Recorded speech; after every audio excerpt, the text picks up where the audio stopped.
on the path of salvation.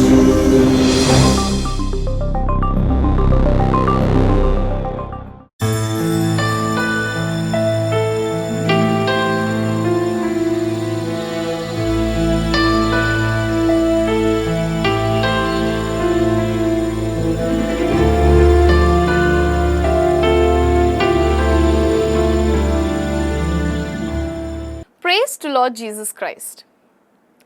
Let's begin our today's session with a small prayer. I request all of you to join your hands and be in a prayerful mood. Abba Father, we give you thanks for this beautiful day that you have given us. Thank you for bringing all of us together for this session. Bless each and every one of us. Keep us safe in your mighty palm. We bring to you, O Lord, our parents, teachers, and each of our friends who are attending this session.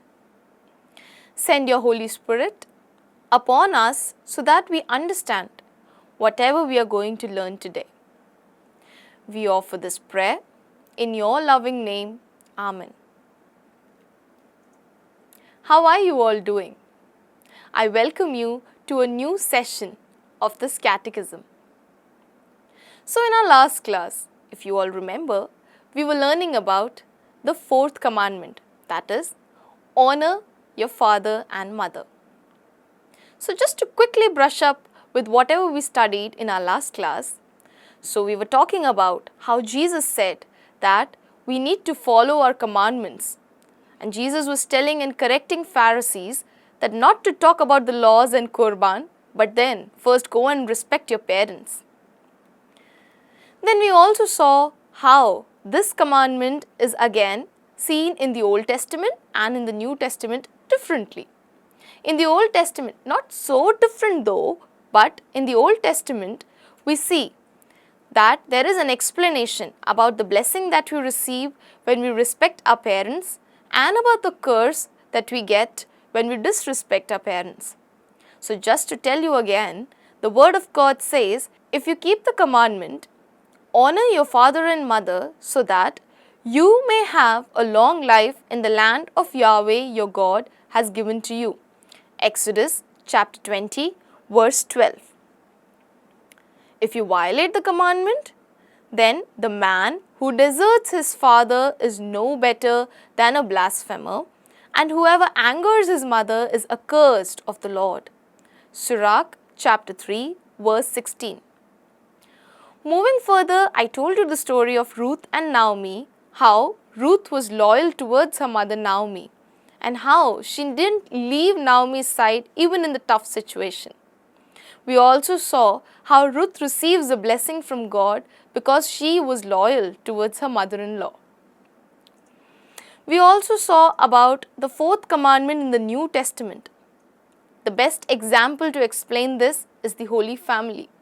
Baby Jesus, Mother Mary, and Saint Joseph should be the example of an ideal family, and we as Christians should follow that example. I also told you that somehow we quarrel with our parents, we argue with our parents. It is okay, but to come back together and be in love, be united as a family, that is more important. So what are we going to study today? Today, I want all of you to listen to me with utmost concentration, because today I am going to tell you how you are supposed to respect your parents. What are your duties as children towards your parents? So the first one is, we must respect parents by obeying them. Of course, we all are supposed to obey and respect our parents. Whatever they say, we are supposed to listen to them, because they will say things only for our good. We must love them. Sometimes I hear from children saying that, yes, I love my parent, but have you ever said it to your mother or your father that I love you? We say I love you to different people, but then don't feel shame to go and say I love you to your parents. That will make them happy. We must always be grateful to them. Yes, they do and provide you the best things they can give you. So we should always have that grateful feeling towards them. We must nurse them and console them with care when they become old and sick. We must provide physical and spiritual help to them.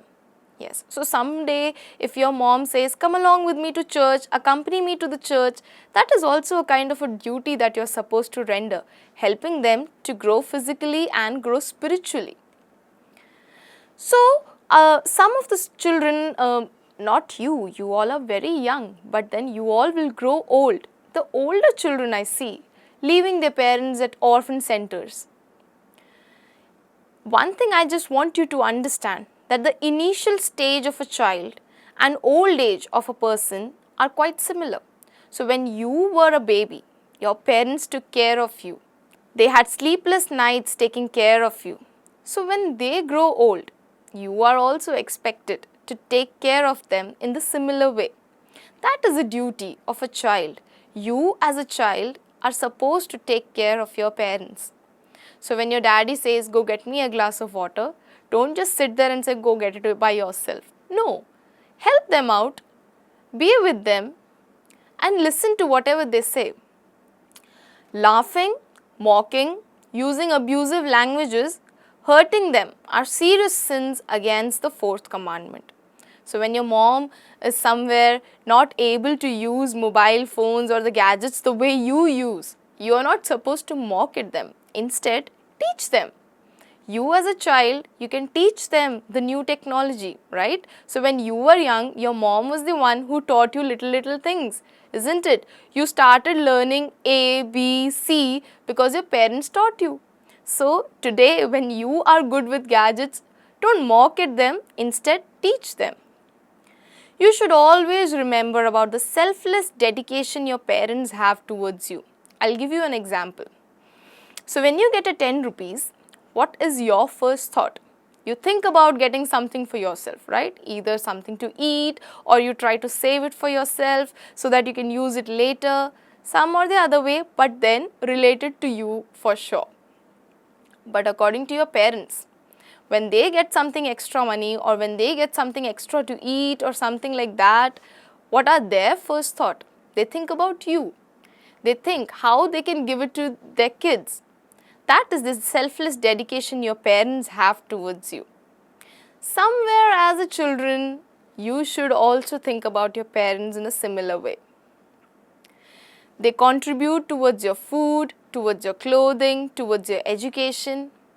All this matters and you as children are expected to be grateful to your parents for all that they are doing for you.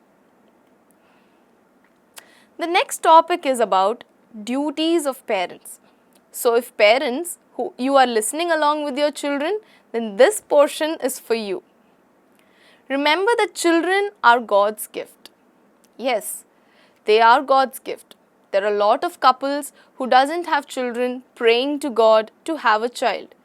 You should be grateful that God has blessed you with a child and you have a sole responsibility to bring up this child in a deep-rooted faith. Parents must provide opportunities, facilities to grow physically, spiritually, mentally and socially for their children.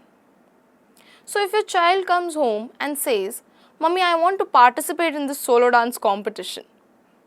Don't say that I don't have time for all this or you just do it yourself or ask your tuition teacher to help you out. No. You as a mother, you as a father has a sole responsibility to contribute towards the growth of your child in both spiritual as well as physical and to bring up, to groom this child in the best way possible. I understand as a parents, somewhere we get busy with a job, with various things, but children should be our importance. We should give importance to these children. Parents must express love towards their children. So this is something which is very common with parents.